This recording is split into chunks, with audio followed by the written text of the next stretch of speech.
buenas nuevas de salvación. Gracias a Dios.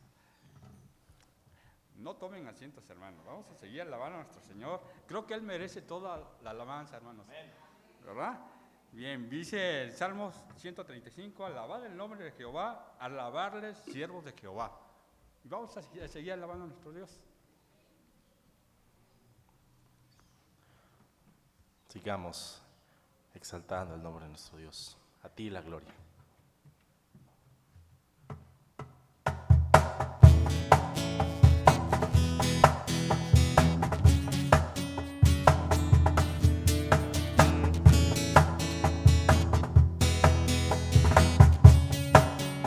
Cantamos. Oh gran Señor, me asombra tu grandeza, con solo hablar sostienes la creación. Harás cumplir siempre todos tus planes para traer la gloria para ti, a ti la gloria, gloria. Alzamos nuestras voces para adorar, a ti la gloria, gloria. Daremos solo a ti adoración, con gran poder mueves las estrellas, el viento, el mar y todo lo que hay. En mí andar gozos y tristezas, porque estás tú para dar gloria a ti la gloria, gloria. Alzamos nuestras voces para adorar, a ti la gloria, gloria. Daremos solo a ti adoración.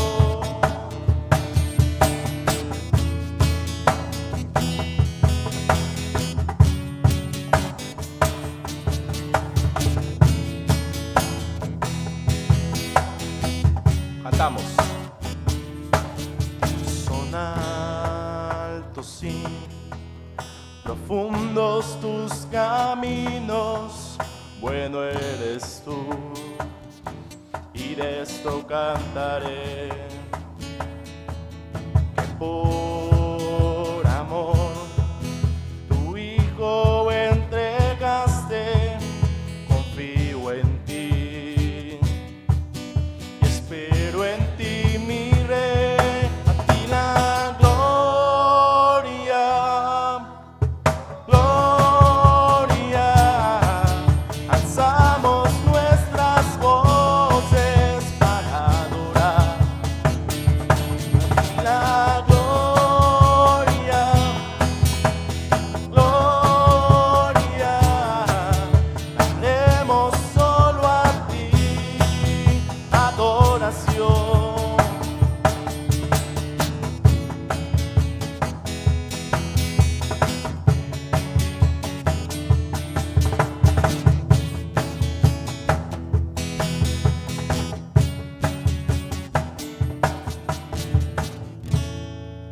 Amén, la gloria solo a nuestro Dios. Como dice en su palabra ahí en Carta a los Gálatas capítulo 4, versículo 4, en nueva versión, dice: pero cuando vino la plenitud del tiempo, Dios envió a su Hijo, nacido de mujer, nacido bajo la ley, a fin de que redimiera a los que estaban bajo la ley, para que recibiéramos la adopción de hijos. Y porque ustedes son hijos, Dios ha enviado el Espíritu de su Hijo a nuestros corazones, clamando: Abba, Padre. Por tanto, ya no eres siervo, sino hijo, y si hijo, también heredero por medio de Dios. Gloria a Dios por esta salvación que nos ha dado. Y como dice la palabra, porque de tal manera amó Dios al mundo que ha dado a su Hijo unigénito, para que todo aquel que en Él cree no se pierda, mas tenga vida eterna. Vamos a cantar este canto.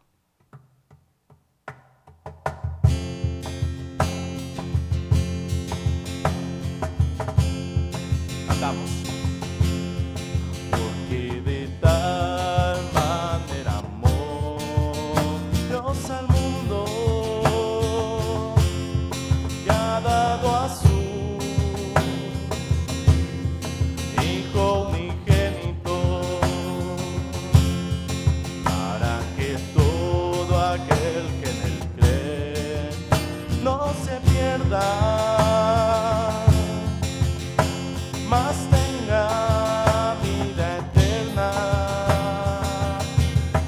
Porque no envió Dios a su Hijo al mundo para condenar al mundo, sino para que el mundo sea salvo por Él. Porque no envió Dios a su Hijo al mundo para condenar al mundo, sino para que el mundo sea salvo por Él. Porque de tal manera amó Dios al mundo, que ha dado a su Hijo unigénito, para que todo aquel que en Él cree no se pierda, mas tenga vida eterna. Porque no envió Dios a su Hijo al mundo para condenar al mundo, sino para que el mundo sea salvo por Él. Porque no envió Dios a su Hijo al mundo para condenar al mundo, sino para que el mundo sea salvo por Él. La luz vino al mundo, la luz vino al mundo, es el Hijo de Dios. La luz vino al mundo, es el Hijo de Dios. La luz vino al mundo, es el Hijo de Dios. La luz vino al mundo, es el Hijo de Dios. Porque no envió Dios a su Hijo al mundo para condenar al mundo, sino para que el mundo sea salvo por Él. Porque no envió Dios a su Hijo al mundo para condenar al mundo, sino para que el mundo sea salvo por Él. Amén. Para que todo aquel que en Él cree no se pierda, mas tenga vida eterna. Gracias a nuestro Dios por este amor tan grande, este plan tan maravilloso de salvación, sabiendo que no solamente nuestro Señor vino y nació como un bebé, sino que también se entregó por cada uno de nosotros. Y no solamente quedó en una cruz, sino que resucitó. Y esa es nuestra esperanza, este es nuestro gozo. Y por lo tanto, levantemos el nombre de nuestro Dios. Tu nombre levantaré.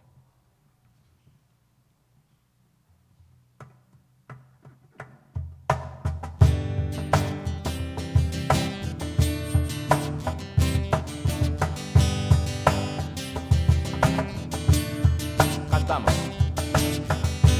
Tu nombre levantaré, me deleito en alabarte, te agradezco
de tu trono a la cruz y mi deuda pagar. De la cruz al morir, de la muerte a tu trono, tu nombre levantaré. Tu nombre levantaré. Tu nombre levantaré. Amén. Pueden tomar sus lugares, hermanos. El Señor les bendiga.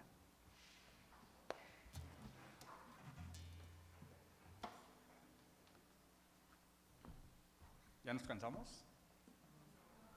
No. Sí, ¿verdad? Ya nos cansamos. Bien.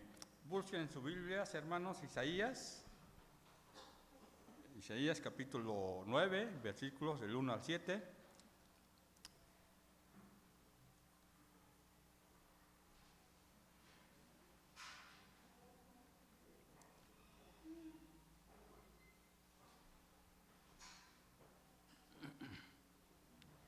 Isaías 9, del 1 al 7.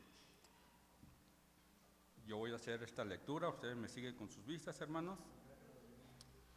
Y después de esto pasa nuestro copastor, José Galicia. Dice la palabra del Señor así: mas no habrá siempre oscuridad para la que está ahora en angustia, tal como la aflicción que le vino en el tiempo que livianamente tocaron la primera vez a la tierra de Zabulón y a la tierra de Neftalí. Pues al fin llenará de gloria el camino del mar, de aquel lado del Jordán, en Galilea de los gentiles. El pueblo que andaba en tinieblas vio gran luz. Los que moraban en tierra de sombra de muerte, luz resplandeció sobre ellos.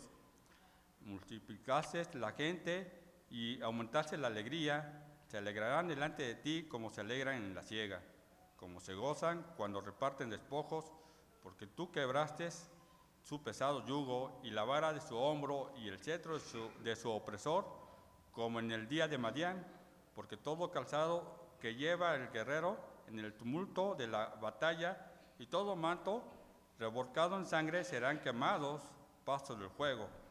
Porque un niño nos es nacido, hijo nos es dado, y el principado sobre su hombro, y se llenará su nombre admirable, consejero, Dios fuerte, Padre eterno, príncipe de paz.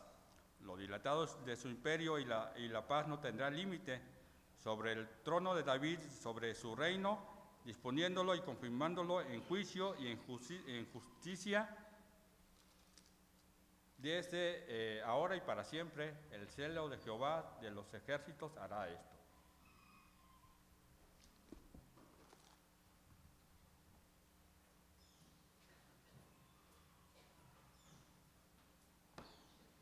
Buenos días.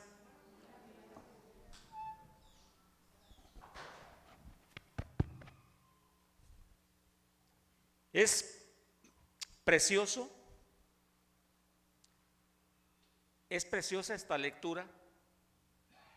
Usa no sé qué es, pronombre posesivo o algo así. Y dice, nos es nacido un niño, nos es dado. Nos es un regalo de Dios por nosotros, para nosotros. Nos es adjudicado, nos es regalado, incluyéndonos como primera persona del plural. Dios haciendo algo por nosotros, para nosotros. Pero valdría la pena preguntarnos, ¿quiénes son esos nosotros? A nosotros nos es dado. ¿Quiénes califican en el grupo de nosotros? Y sobre ese tema va el mensaje en este mediodía. ¿A quiénes? ¿Para quiénes es ese nos? Hace el siglo pasado, aunque es muy amplio hablar así, pero no sé en qué años, un misionero llamado Don Richardson dijo que Dios había puesto en su corazón ir a las islas allá en Nueva Guinea, al norte de Australia, en Oceanía, a llevar el evangelio a las tribus tan retrasadas, tan salvajes, que en esa época, creo que eran los años 50 o 60, esas tribus practicaban el canibalismo. Y yo no sé cómo entendió, pero entendió bien que Dios lo llamó a ir a Nueva Guinea a predicar el evangelio entre los caníbales. Y ya había algunos antecedentes de algunos misioneros anteriores desaparecidos. Yo creo que él quiso pensar que se los habían comido los cocodrilos o algo. Y lo peor de todo, o lo mejor de todo, fue que él sintió que estaba siendo llamado hacia allá con toda su familia, con su esposa y con sus pequeños. Y dicho y hecho, agarró sus maletitas y se fue a Nueva Guinea a predicarle a los caníbales. Llegando ahí, de hecho él escribió un libro, usted puede leerlo, se lo recomiendo, va a edificar mucho su vida, porque es una experiencia real. El libro se llama Hijo de Paz. El autor es el misionero Don Richardson. Y el libro comienza el primer capítulo narrando cómo va uno de esos nativos de ahí, avanzando por un río hacia una aldea vecina que por mucho tiempo habían sido enemigos. Y entiéndase como enemigos que una aldea veía a la otra como su alacena, como su despensa, ¿no? Ahí había carne que comer y viceversa. Y siempre estaban casándose para comerse, ahora sí que literalmente comerse unos a otros. Y el capítulo 1 empieza con uno de esos nativos con el corazón inflamado de esperanza, pero también asaltado por muchos miedos, porque mientras va río abajo a la aldea vecina, que son sus enemigos caníbales, va con toda la inquietud, pero también con toda la esperanza, porque uno de los habitantes principales de aquella aldea, uno de los príncipes, había hecho pacto con él y le había dicho que fuera y que iban a tener una comida, y en esa comida iban a firmar la paz, y entonces ya no iban a comerse unos a otros. A lo mejor se comían a otras aldeas, pero entre ellos ya no se iban a comer. Y va no era jibarito, bueno, va aquel jibarito, ¿no? Con toda la esperanza en la lancha, río abajo, y el autor narra todos los pensamientos que vienen a su mente. Finalmente llega, le dan una recepción bien calurosa, hacen algunos tratados de paz, y este nativo está bien contento porque todo marcha bien. Su aldea ya no tendrá que preocuparse de ser casados sus hijos, de ser casados en despoblado y ser devorados. Pero esa comida, él no sabía que el menú era él. Y la historia dice que en esas culturas, en esa región, en Nueva Guinea, una de las mayores acciones así heroicas,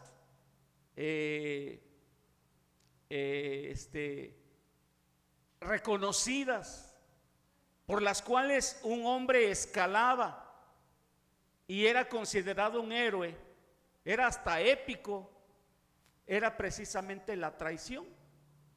Y el autor dice que llaman a esa acción de traición engordar con amistad. Así le llamaban los nativos. Engordaban a un miembro de la otra aldea, con labia, con mentiras, con engaño, hasta que lograban atraerlo a una trampa donde lo cazaban, lo mataban y finalmente se lo comían. Y a esas aldeas llamó Dios a Don Richardson y a su familia. Y entonces él empezó a predicar de Cristo y narra que cuando predicó la traición de Judas, que traicionó a su Señor y Maestro, a nuestro Señor Jesús, los aldeanos, en vez de admirar a Jesús como el que dio su vida, empezaron a admirar a Judas el Iscariote, porque según ellos, Judas el Iscariote había engordado a Jesús con su amistad para finalmente traicionarlo por esas 30 piezas de plata. Y Don Richardson, el misionero, se extrañó, se contrarió, se frustró y hasta lloró, porque él estaba predicando valores distintos a los que normaban la cultura, la cosmovisión de esos aborígenes. Y por más esfuerzos que hacía para traerles paz, para predicarles a Cristo, para decirles que Cristo había venido en Navidad, para traer paz entre ellos, los aldeanos no entendían absolutamente nada. Pero finalmente, en el desarrollo del libro, Don Richardson cuenta una experiencia, que llegó un momento en que los dos jefes tribales de ambas aldeas llegaron a hartarse, llegaron a cansarse de ese estilo de vida, donde andaban como fieras y como animales, con la incertidumbre constante, con el terror de ser cazados para ser devorados. Y el único trato que estableció la paz entre ellos consistía en lo siguiente. Dice Don Richardson que los dos jefes máximos de las tribus tenían cada uno un hijo primogénito. Tenían más hijos, pero cada uno tenía un hijo varón primogénito. Y la única manera, y esto es de la vida real, le digo, lea el libro, le va a edificar mucho. La única manera en que ellos podían lograr la paz y literalmente el ya no seguirse comiendo entre ellos, era que el hijo de este jefe fuera dado a la otra tribu y viceversa, el hijo de la otra tribu fuera dado a esta tribu, con la promesa de no comérsela, porque si se comían al hijo que yo di, pues yo tenía todo el derecho de comerme a su hijo como jefe. Y esa paz tan frágil, tan precaria, se vio amenazada varias veces. Pero el trato era tan sagrado, según los aldeanos, el trato era tan comprometedor y digno de respetarse, que a pesar de que hubo intentos de tirar la paz, a pesar de que hubo tentación de pelearse, a pesar de que yo creo que veían a una persona de la tribu vecina y pues se les hacía agua a la boca, yo creo, sobre todo si era un gordito. A pesar de todas las tentaciones, de todas las provocaciones, ese trato de mi niño con otra tribu y de la otra tribu conmigo permitió no solamente tener una paz entre las aldeas, pero le dio a Don Richardson, el misionero, la plataforma conceptual para poder presentar a Cristo. Y por eso le llamó a su libro Hijo de Paz. Y a partir de ahí, y hoy, hermanos, hay obra floreciente, almas salvadas para Cristo y por Cristo en todas esas regiones, gracias a que un hombre tuvo el valor y Dios le proveyó la plataforma cultural, conceptual, cosmológica de aquellas personas para poder presentar a Jesucristo como aquel hijo que Dios dio como hijo de paz para poder restablecer la relación entre Dios y los hombres. Porque el hombre antes de Cristo, y si usted esta mañana no tiene a Cristo en su corazón porque no le ha entregado su vida, la Biblia declara, hermanos, que usted es enemigo de Dios. Y Dios es su enemigo. Y hace falta algo más allá de nuestros alcances y de nuestra capacidad moral que pueda solventar y poder dar una reconciliación entre Dios y usted. A partir de esa plataforma, el misionero logró introducir los valores cristianos en los corazones de aquellos hombres que se divertían porque después de devorar el cuerpo de sus víctimas, agarraban las cabezas, no solamente en el Amazonas hacían eso, y las iban trabajando de tal manera que una cabeza normal quedaba reducida a una cabeza mucho más pequeña. No sé si alguna vez usted se ha horrorizado viendo fotos de esas prácticas tan salvajes, ¿no? Y luego las colgaban así a manera de adornos en sus chozas. Y esos valores tenían. Uno de los valores de ellos era la traición. Era muy respetado, muy honrado aquel que pudiera traicionar y finalmente devorarse al otro a través de engaños y emboscadas verbales. Y finalmente el ministerio de Don Richardson floreció, prosperó en aquella región, y podríamos decir, porque eso es el cristianismo. El cristianismo, cuando se implanta en el corazón de un humano, el cristianismo cuando se implanta en un grupo, en una región, y prospera y florece, necesariamente cambia los valores. Es una negación del cristianismo una persona que dice ser cristiana y vive sin imitar a su maestro y Señor. Es una negación, una nación que se declare cristiana y que tome decisiones de abuso contra otras naciones o contra grupos de personas más débiles. Es una negación cuando una iglesia se dice cristiana y no practica los valores que Dios establece en su palabra.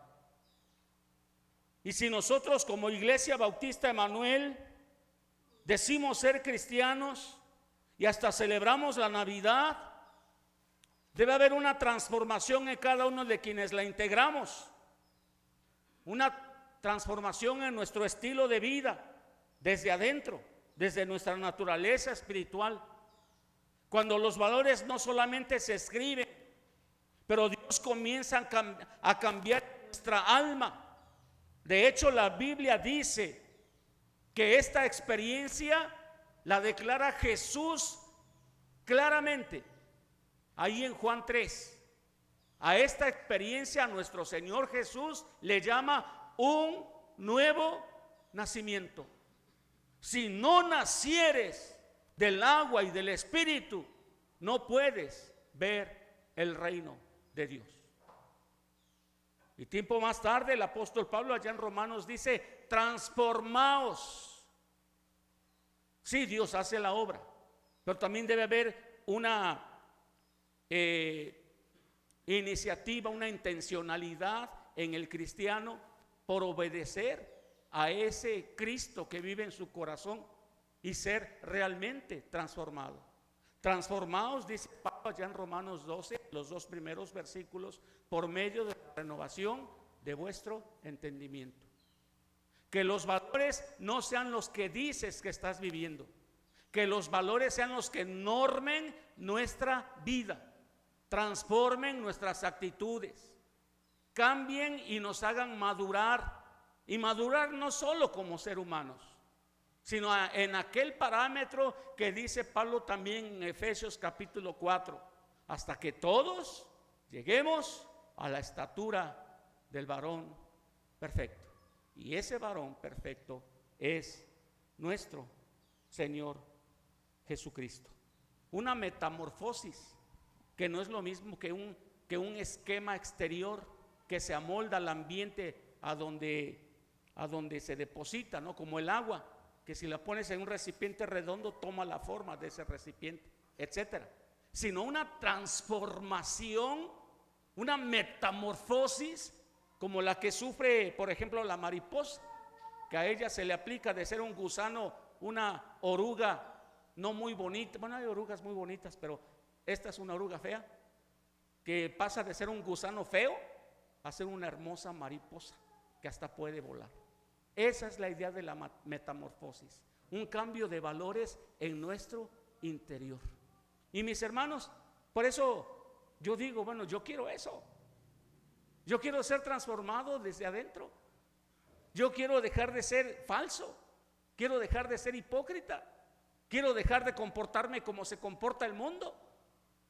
Porque al final, uno de los 12 que seguía a Jesús y que no fue transformado interiormente, terminó engordándolo con amistad y vendiéndolo. Y los que estamos aquí, ninguno de nosotros, si no tenemos la constancia, la perseverancia, estamos exentos de vender a nuestro maestro por 30 piezas de plata. Por eso, ¿para quién es nacido Jesús? Y permítame discriminar un poco sin ningún derecho, pero me atrevo a decírselo a manera de desafío. No celebre la Navidad si usted no entra en esto, o celébrala a su gusto, hágale como quiera. Pero los que deben celebrar la Navidad, y permítame incluirme, los que debemos celebrar la Navidad son a los que nos ha nacido un hijo, a los que nos ha venido a salvar Jesucristo, a los que nos ha dado este regalo Dios. Y no solamente es una frase estereotipada decir feliz Navidad, sino que estamos experimentando el toque, el amor, la misericordia y sobre todo la transformación de Dios. De tal manera que sí, para mí y para usted, si está en esa condición, nos nació allá en un pesebre hace más de 2000 años, en una aldea perdida, sin ningún reconocimiento, no en una gran urbe, y siendo testigos solamente unos humildes pastores y los animalitos que cuidaban, nos nació nuestro Señor Jesucristo. Y para nosotros hoy aquí sentados, hermanos, nos ha nacido Jesús, nos fue dado a nosotros. Entonces diga feliz Navidad realmente. Ahora, ¿quiénes califican para esto? Bueno, en primer lugar, ahí en Isaías capítulo 9 encontramos quiénes son. Una de las características de los que califican, dice así en el versículo 1 y 2: mas no habrá siempre oscuridad para la que está ahora en angustia, tal como la aflicción que le vino en el tiempo que livianamente tocaron la primera vez a la tierra de Zabulón y a la tierra de Neftalí. Pues al fin llenará de gloria el camino del mar de aquel lado del Jordán, en Galilea de los gentiles. Refuerza el versículo 2: el pueblo que andaba en tinieblas vio gran luz. Los que moraban en tierra de sombra de muerte, luz resplandeció sobre ellos. El profeta Isaías aquí declara muy contundentemente: ¿para quién es ese que nos ha nacido? ¿Para quiénes son esos a quienes nos ha nacido este Hijo? Y lo que dice es que es un pueblo que está en oscuridad, un pueblo que camina entre tinieblas, que avanza a ciegas en tierra de sombra de muerte.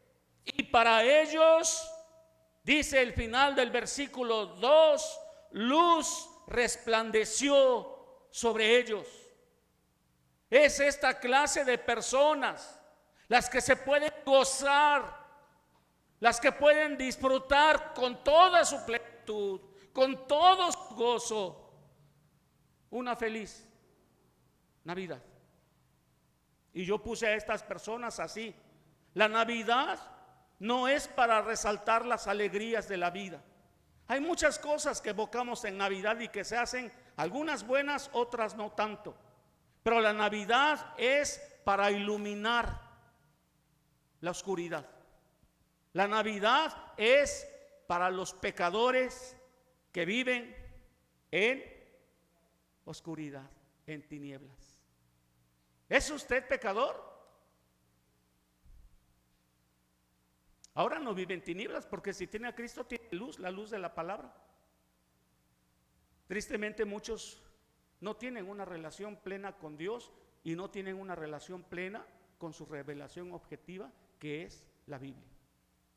Y aunque son cristianos, a veces toman decisiones locas, inmaduras, viscerales, irascibles, emocionales, sobre la base de que así lo han hecho todo el tiempo, pero no se dejan guiar por la palabra de Dios. Aquí se habla de gente que vive en oscuridad. La gente que no quiere caminar más entre tinieblas. No sé si alguna vez usted ha estado en un túnel oscuro y llega el momento que por naturaleza no queremos la oscuridad. Y no es porque seamos supersticiosos o porque tengamos fobias. Es que el hombre no fue hecho para la oscuridad. Aquí la oscuridad representa, hermanos, la amenaza latente y cercana de la tribu de Efraín, que se le había volteado al pueblo de Dios, a Israel, y de los asirios, que la historia describe que el ejército asirio, uno de los imperios más poderosos que ha conocido la historia humana, eran bastante crueles con los pueblos que llegaban a invadir, a subyugar, a dominar y a esclavizar. Hacían cosas terribles. De hecho, la Biblia también lo describe. El hecho de sacar los bebés del vientre de sus madres y azotarlos contra las rocas habla de insensibilidad. Hace rato hablábamos de gente mala. Pues ellos son una buena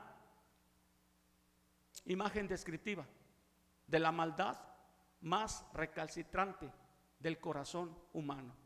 Y al azotarlos, describen los historiadores, entre otras cosas, tenían tormentos hacia los cautivos muy crueles. Se reían con carcajadas estentóreas, llenos de gozo, porque gozaban del sufrimiento humano.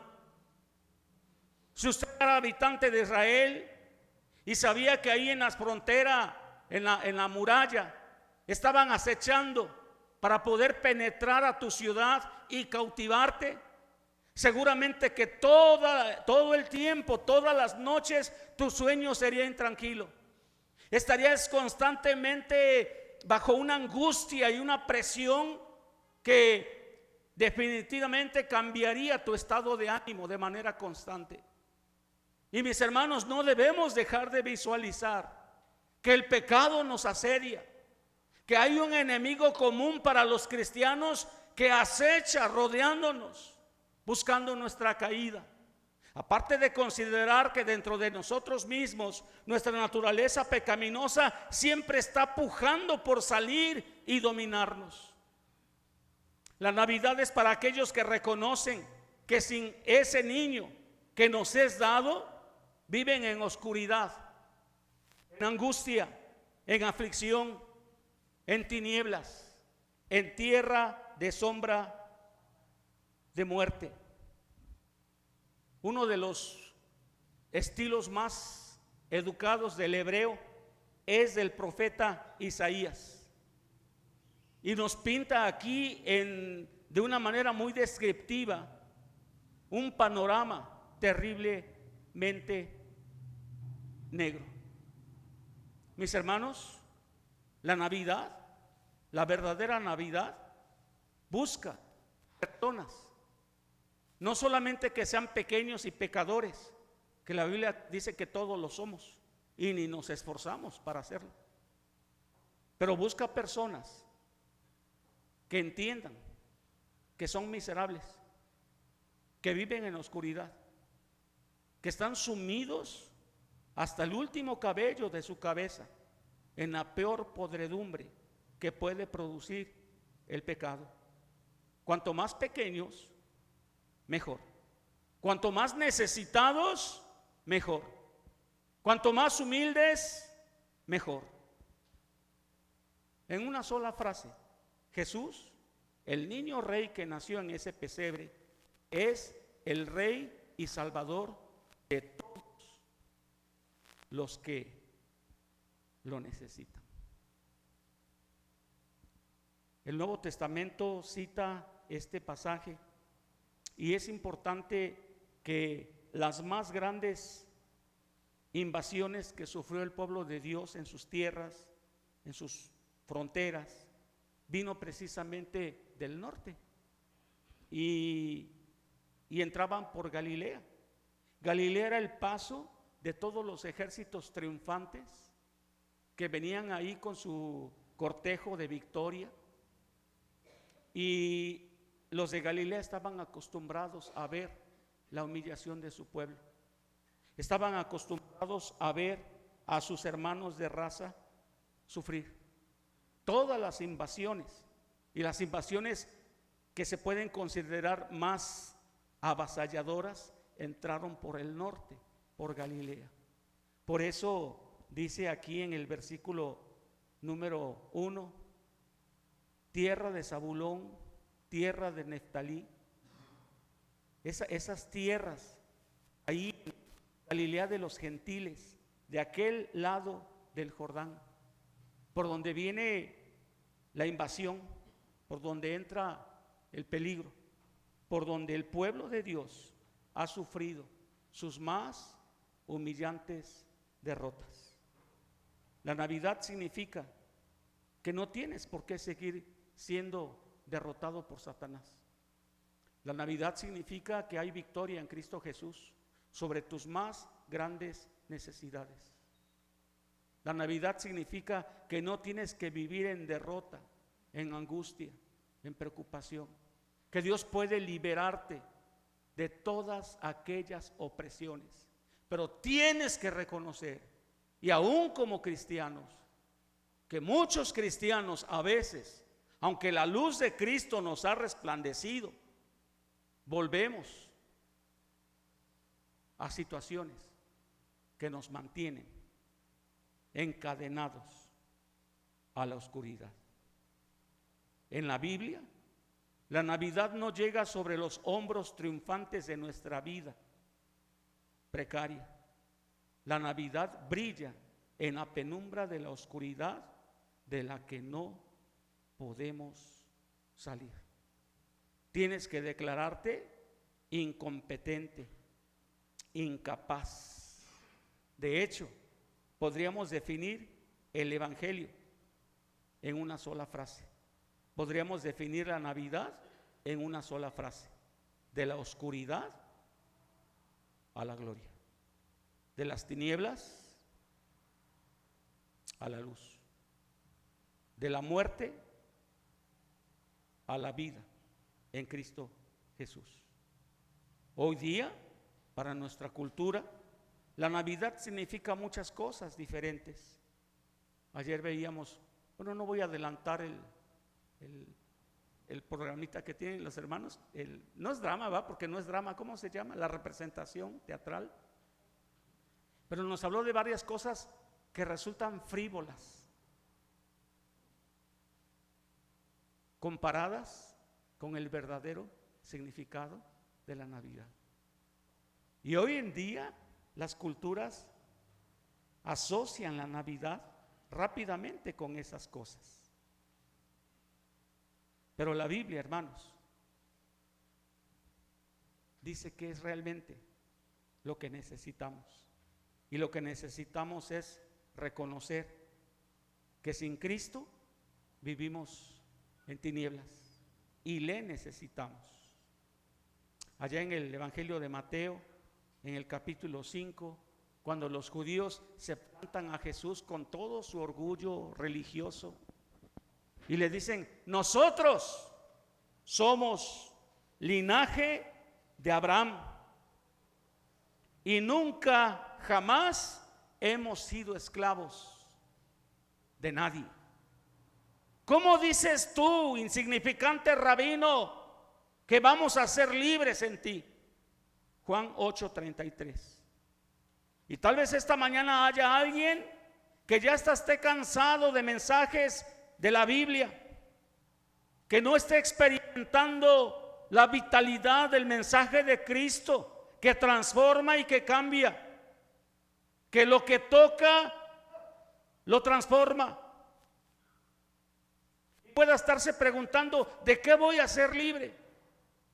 O tal vez el orgullo haya escalado tanto en su corazón que sienta que no ha hecho tan mal como para reconocer que esté en tinieblas. Hace mucho tiempo a mí me tocó hacer un cuadro aquí cuando éramos aún muchachos, y tomé el texto de Juan 1:5 y se me quedó desde entonces grabado. Juan 1:5 dice: la luz en las tinieblas resplandece, y las tinieblas no prevalecieron contra ella. Los creyentes, a los que nos ha alumbrado la luz de Cristo, debemos partir de esa maravillada gratitud cuando nos dimos cuenta que estábamos en la terrible oscuridad del pecado y que no podíamos hacer nada para salir de él, y que el Señor envió a su Hijo para librarnos de eso, y que esa maravillada gratitud que nos inundó aquel día que conocimos el amor de Dios y le entregamos nuestra vida, sigan normando nuestro sistema de valores, sigan normando nuestras actitudes, nuestras acciones, nuestras motivaciones del corazón, y siga transformando por esa maravillada gratitud. Hermanos, imagine por un momento que ayer apenas en la noche nació Jesús, y hoy, al celebrar Navidad, aquí está ese bebé, la respuesta de Dios.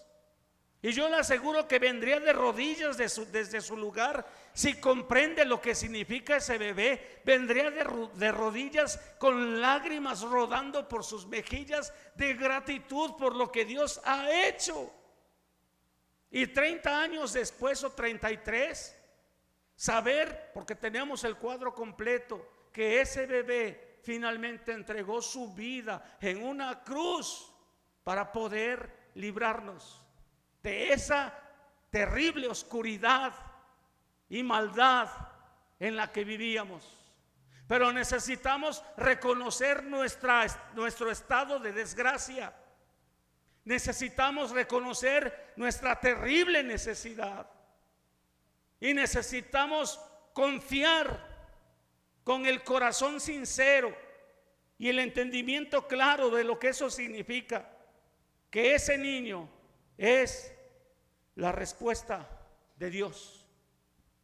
Cada vez que usted peque, y yo, cada vez que usted tenga una reacción de orgullo, cada vez que usted y yo no querramos perdonar, cada vez que ofendemos y no queremos pedir perdón, cada vez que se nos sube la soberbia y no somos capaces de volver a amar a aquella persona que nos falló, debemos voltear a ver ese hecho portentoso de la Navidad. No recuerdo ya quién fue, me gustó mucho eso. Un cristiano le dijo a otro cristiano que la salvación, bueno, ya empecé mal, pero alguien definió la salvación como un limosnero, diciéndole a otro limosnero: ¿dónde hallar pan?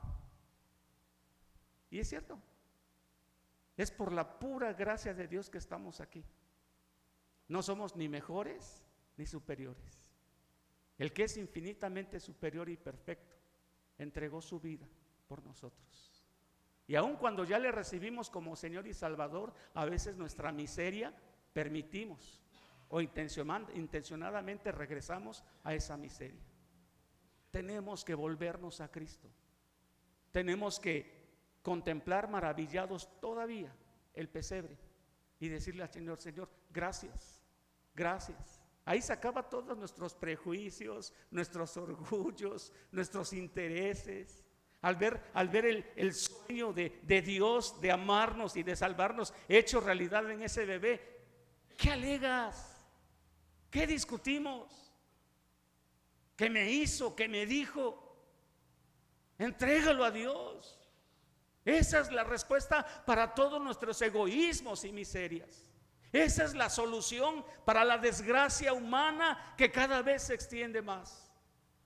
Pero si no reconocemos que lo necesitamos, no solamente como una tradición de fin de año, sino toda nuestra vida, en todo momento de tomar decisiones, mis hermanos, la Navidad entonces no es para nosotros.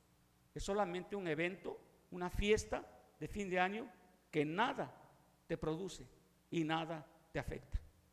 Y aunque celebres feliz Navidad, es frívolo y sin propósito. Perdón, pero así es. Bueno, si así es, no debo pedir perdón, ¿verdad? Versículos 3 y 5.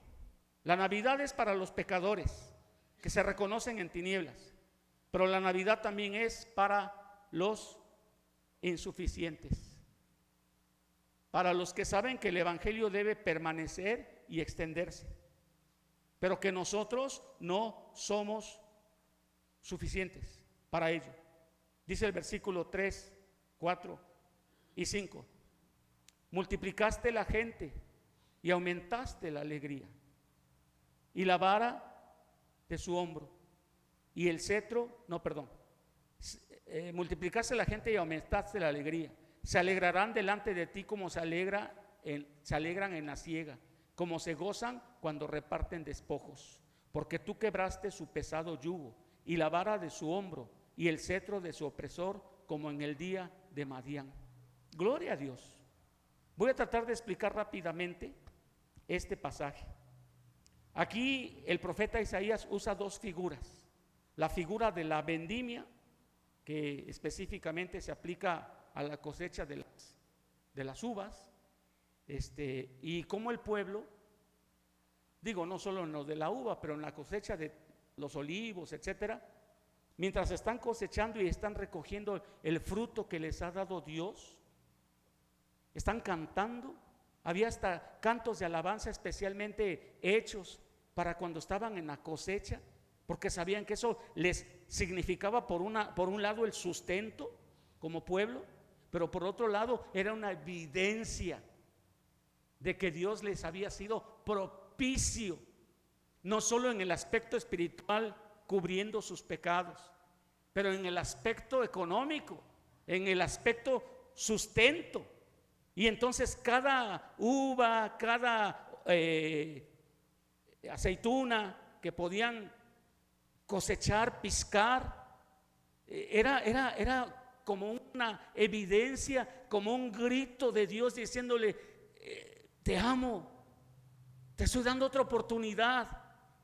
Y ellos podían gozarse, y a eso se refiere el profeta Isaías.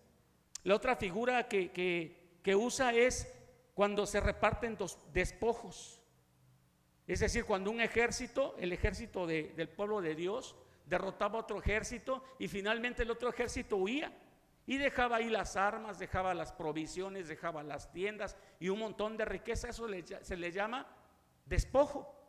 Y el ejército enemigo tomaba los despojos, y mientras estaban despojando, yo sé que no es una figura así muy agradable ahora, ¿va? Pero mientras el ejército estaba tomando los despojos, le cantaban a Dios, porque el pueblo judío tenía la conciencia de que cuando ganaban una victoria, sobre todo contra un ejército superior en número y armamento, ejércitos con carros de batalla tirados por caballos, que era un arma formidable, ellos estaban conscientes de que el que había peleado esa batalla era Dios por ellos, como poderoso gigante dice el profeta Jeremías. E Isaías se va a un acontecimiento en la vida del pueblo de Dios.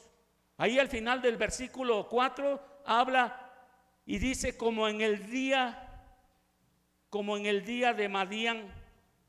¿Y qué pasó en el día de Madián? A ver, déjenme encontrar la cita de Jueces. Jueces 6 del 1 al Jueces 6:11. Si quieren buscarlo está bien, pero se los explico. En Jueces, en el capítulo 6, la Biblia dice, hermanos, que era una etapa muy difícil y que el ejército de los madianitas estaba acosando al pueblo de Dios y les arrebataba sus cosechas y raptaba a sus mujeres y los tenía en completo acoso. Y entonces Dios levantaba jueces y en eso estaba el pueblo de Dios cuando Dios levantó a un juez llamado Gedeón. Y ese es el día de Madián, porque lo más, no sé si han visto la película de 300 que el general griego, ¿cómo se llama la ciudad griega? Que hasta cuando le da la patada dice esto es Esparta. El general espartano Leónidas dirige a un ejército de 300 soldados allá en las Termópilas, ¿va? Y era un espacio tan estrecho que derrotan, o cuando menos les costó mucho trabajo a los persas llegar a invadir Grecia. Pero más allá que la película tenía que editar la historia, no hay mucha seguridad en que solamente un porcentaje muy mínimo de esa historia haya sido real y todo lo demás sea leyenda, como muchas cosas. Pero el verdadero 300 está aquí, en Jueces 6, porque empezó el Señor escogiendo a un hombre. Ahí en Jueces 6, el versículo 11, se presenta Dios ante Gedeón, que Gedeón estaba juntando la cosecha para ir a esconderla y esconderse él mismo.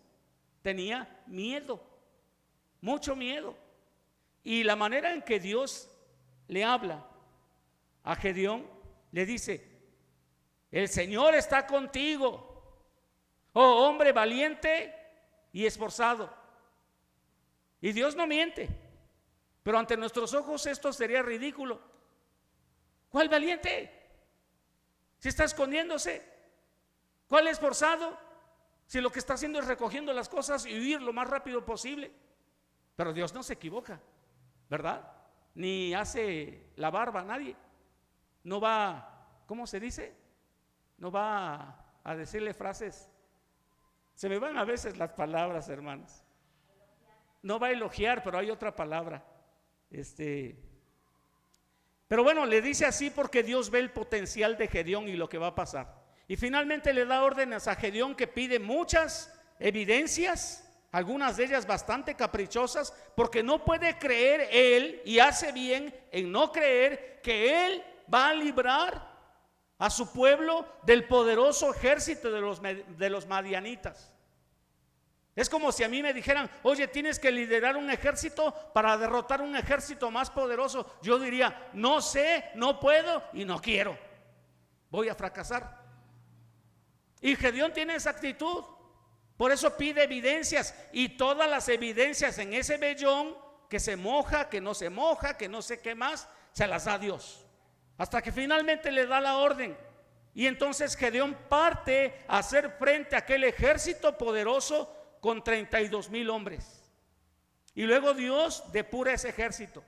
Todos los que tengan miedo, los cobardes, dice Dios, que se regresen, que no vayan. Y se devuelve más de la mitad, pero todavía queda un poco. Y llegan a un lugar y ya llegan con sed, y dice el Señor: los que se agachen y tomen agua así, que les importe más llenar su necesidad de sed, o de agua, perdón, necesidad de agua, pues se descuidan y están tomando. ¿verdad? Y esos descuidados no sirven, que se regresen. Y los que nomás tomaron así, todos bien. Si usted ha vivido en una ciudad donde pasan muchas cosas, como en Reynosa, como que se acostumbra a andar así siempre, ¿no? Aquí en Córdoba, no, bien relajado. En Reynosa no tienes que fijarte por dónde andas, ¿no? Bueno, creo que aquí en Córdoba ya también un poco, desgraciadamente. Pero aquellos tomaron agua y estaban como alertas, porque si les caían sorpresa, los acababan. Y uno dice, sí, un ejército depurado, los mejorcitos, y no es cierto. ¿Saben cuántos hombres le quedaron a Gedeón? Por eso decía, esta es la verdadera historia de los 300. 300 hombres. Y con 300 hombres, Gedeón no ganó la guerra, como no podía ganarla, ni se esperaba que la ganara. Pero con 300 hombres fue Dios quien le dio la victoria a Gedeón. La Biblia dice, hermanos, que las armas de nuestra milicia no son carnales. No tomamos una espada, ni tenemos litigios ante las autoridades, ni nada de eso. No recurrimos a recursos mundanos. Las armas de nuestra milicia son poderosas en Dios. Y como son poderosas en Dios, pueden destruir fortalezas, pueden derribar argumentos y pueden derribar toda altivez que se levanta contra el conocimiento de Dios. Y llevan cautivo todo pensamiento a la obediencia a Cristo. Y está pronto el Señor para castigar toda desobediencia, cuando vuestra obediencia sea perfecta. El evangelio se tiene que extender a través de usted y de mí. Pero no calificamos. Yo sí, si hubieran dicho, todos los que tengan miedo que se vayan para su casa, adiós, ¿no? Aviento mi espada y me voy para mi casa. O ustedes no tendrían miedo. Dice el hermano Gilberto Gutiérrez que solamente el necio o el muy tonto, que casi es lo mismo, o el inconsciente se quedaría ahí. Sí, yo aquí sigo, que vengan, échenmelos, ¿no? Pero el normal acepta que tiene miedo. Y no solamente lo acepta, acuérdense que la valentía no es no tener miedo, sino poder superarlo. Y la mayoría se fue.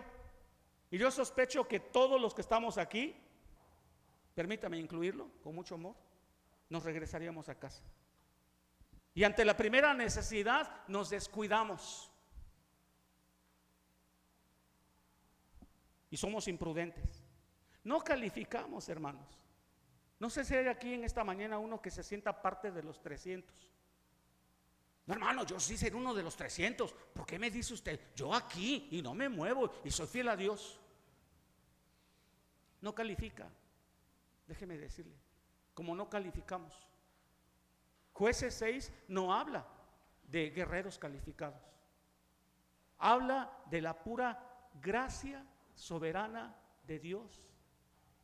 Que Él es quien gana, quien pelea nuestras batallas y gana nuestras victorias. Por eso debo confiar en Dios y en las armas y recursos que Él me dio. Hacerlo todo a la manera de Dios. Hacerlo todo como dice la palabra. Las mejores victorias, decía un canto, creo que se llama Demente, de Rojo, o nomás la vocalista, decía ella en ese canto, mis mejores batallas las he peleado de rodillas, en oración, en el cuarto de guerra de mi casa. Y si es así, hermanos, el evangelio tiene que extenderse, y usted y yo no calificamos, no podemos, pero cuando nos ceñimos a lo que dice la palabra, haciendo a un lado nuestro yo, haciendo a un lado nuestra reacción natural, haciendo a un lado nuestra sabiduría, nuestra prudencia, y dejo que Dios gobierne mi vida y pelee mis batallas, entonces el evangelio se va a extender y seremos uno de los 300 que gana la victoria. Por eso Isaías cita el día de Madián. Que todos los días para nosotros sean ese día de Madián.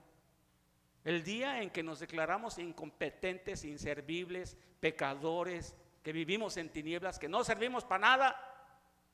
Bien dicho, con todo respeto. Y que todo tenemos que ponérselo en las manos a Dios. No califico como buen esposo, no califico como buen pastor, no califico como buen líder. Digo, no es cinismo y me voy a tirar en mi lecho, ¿verdad? A echar la flojera. Pero sí debo aprender a confiar en Dios, a entregarle mi vida, a dejar de tomar iniciativas para solucionar las cosas en mis fuerzas. Así se extiende el Evangelio. Eso significa la Navidad. Que usted y yo somos insuficientes, no calificamos, no vas a salir adelante de tu desgracia con tus propias fuerzas. No hay un solo psicólogo, un solo consejero humano, una sola fuerza, un medicamento que te haga salir de tus problemas. Es más fácil resolver una complicada ecuación matemática si te empeñas en hacerlo. Pero resolver tus problemas sin Dios, ni lo sueñes. No hay, no existe. Y así como estás con tu desgracia, así con tu oscuridad, así con lo que estás sufriendo, debes reconocerlo y venir ante Jesús, o ir ante Jesús y rendirle tu vida, aun cuando tengas tiempo de venir a esta iglesia. Número 3. La Navidad es la respuesta a todo lo que siempre nos ha atemorizado. Cada ansiedad que hemos cargado, cada temor que hemos albergado en nuestro corazón, cada dificultad que hemos enfrentado, tiene respuesta en una sola persona. Y en el tiempo de los evangelios, un niño. Por eso dice el versículo 6, que Jesús es la respuesta para todas esas angustias, para todas esas dudas existenciales que tenemos, para cuando nos preguntamos por qué sufrimos, o por qué somos presa de tal enfermedad, o por qué somos presa de tal vicio y no podemos salir de él. A mí personas hasta me han aferrado aquí del cuello y me han dicho: hermano, ¿por qué no puedo cambiar? Todos ebrios, drogados. Un muchacho una vez me agarró así porque lo fuimos a recoger a la banqueta. Se agarró, ya tenía como 2 años de que no probaba nada. Y ya todos decíamos: ya está sano, gloria a Dios. Y ya hasta daba su testimonio.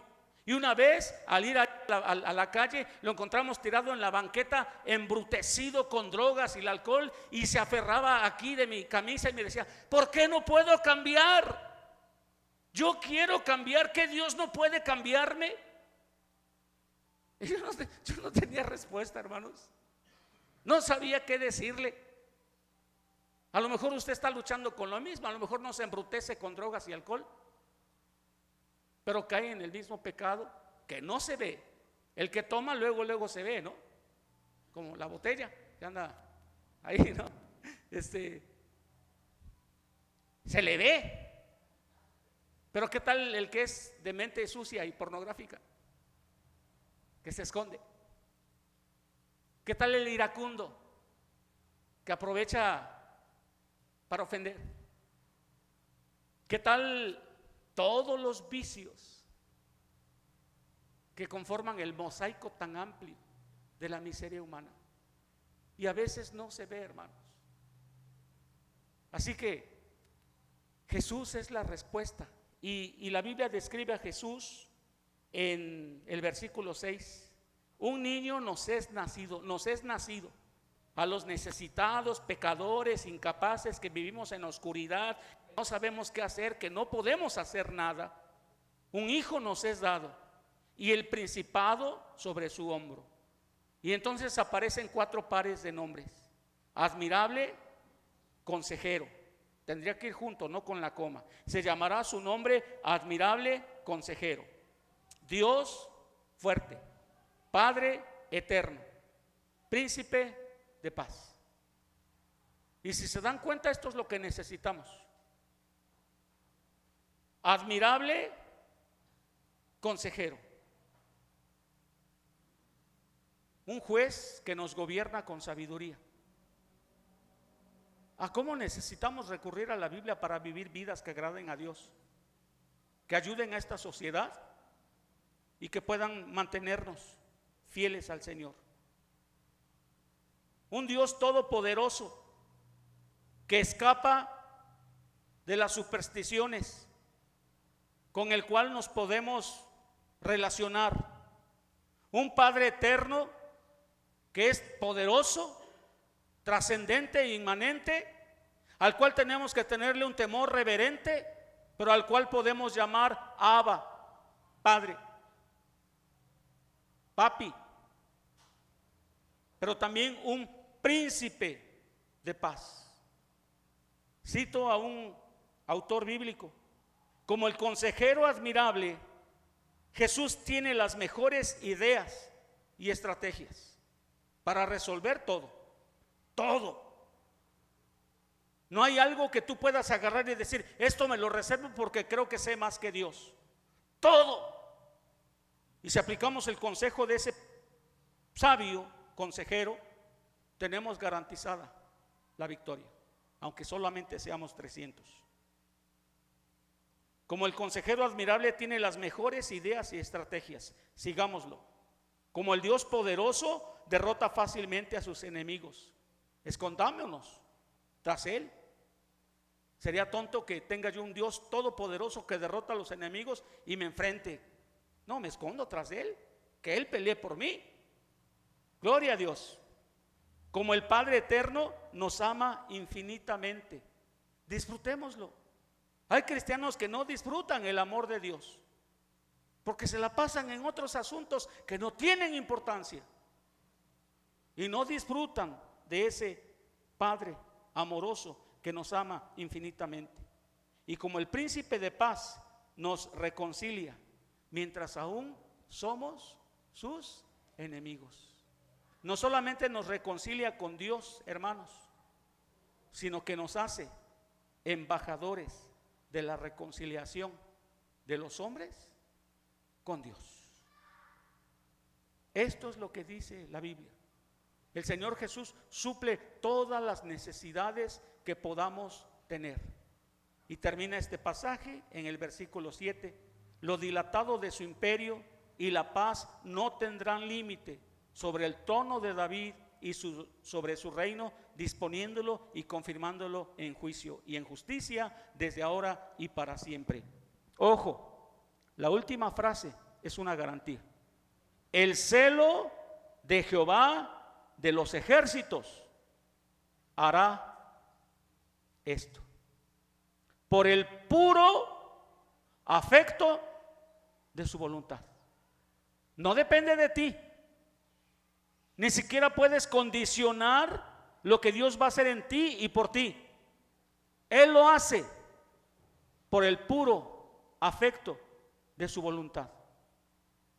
Tal vez, no tal vez, lo único que tienes que hacer, y a eso se te invita en esta mañana, es a dar un paso hacia Dios. Cuando decimos que Él hizo todo, hermanos, tenemos que recurrir a aquella enseñanza de Jesús que dice: nadie tiene amor más grande que este, que uno ponga su vida por sus amigos. Lo que le costó a Dios, ya quito las comillas porque sí costó, sí le costó mucho hacer esto, por su celo, por y para su gloria, por y para su iniciativa, por su soberanía. Y aquí nos perdemos en muchos misterios. Lo que podemos concluir claramente es que es Dios quien hace estas cosas. Y entonces está garantizado. Hermanos, necesitamos presentarnos ante Dios como pecadores. Digo, no es muy difícil, todos lo somos, pero más bien reconocer que somos pecadores. Necesitamos reconocer que a veces, aún como cristianos, vivimos en oscuridad. necesitamos reconocer nuestros fracasos en querer cambiar. A lo mejor es usted de una manera en que sabe que no le agrada a Dios y lo ha intentado y vuelve a caer y vuelve a hacer lo mismo, vuelve a echar a perder las relaciones, su familia, y constantemente va así en un ciclo vicioso donde no puede salir adelante.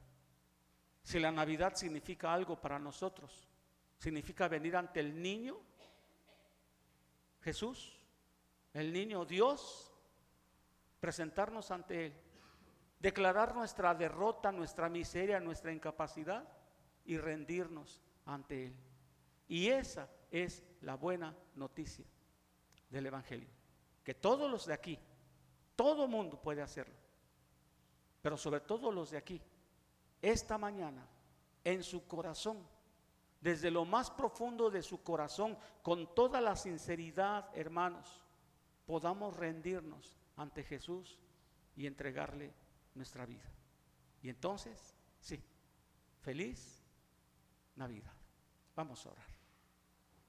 Señor y buen Dios, Padre Santo,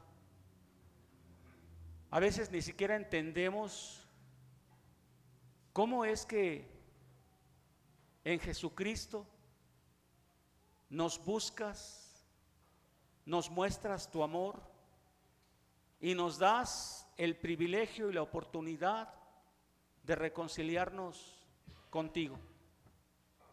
¿Cómo es que en la vida a veces nuestra necedad nos hace rechazar a ese niño, admirable consejero, Dios fuerte, príncipe de paz, y vivir como se nos da la gana, haciendo caso a nuestros impulsos, a nuestras emociones, a nuestros intereses, a nuestra personalidad, a nuestro orgullo, y no nos doblegamos ante ti? ¿A cuánto nos cuesta humillarnos? No solamente ante nuestros hermanos, pero humillarnos ante ti, Señor. ¿Por qué nos creemos tan importantes? Esta mañana, Padre, nos reconocemos incapaces, infelices, miserables, apartados de ti, rebeldes, pecadores. Y queremos venir ante tu trono de gracia para reconocerte como el único camino, la única verdad y la única vida para ser transformados realmente por ti.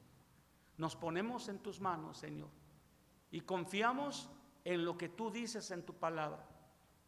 Este varón que predicó 700 años antes de que se cumpliera la profecía, y se cumplió, que esa misma fe, ese mismo Espíritu Santo mueva a tu iglesia, nos mueva aquí y ahora, Señor, a confiar en que tú estás transformando, a confiar en que tú puedes hacernos mejor, a confiar que no vivimos en una rutina aburrida, donde no avanzamos en nuestra estatura espiritual, a santificarnos más, a amarte mejor, a servir a nuestros semejantes, a apoyar y ayudar y a comprometernos contigo y con tu obra.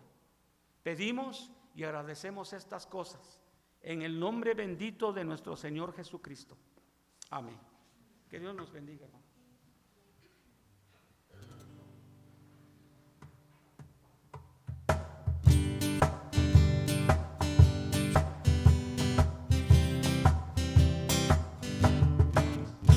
Hoy bendita historia de Jesús que de su gloria al Calvario decidió venir para salvarme a mí.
canciones de victoria.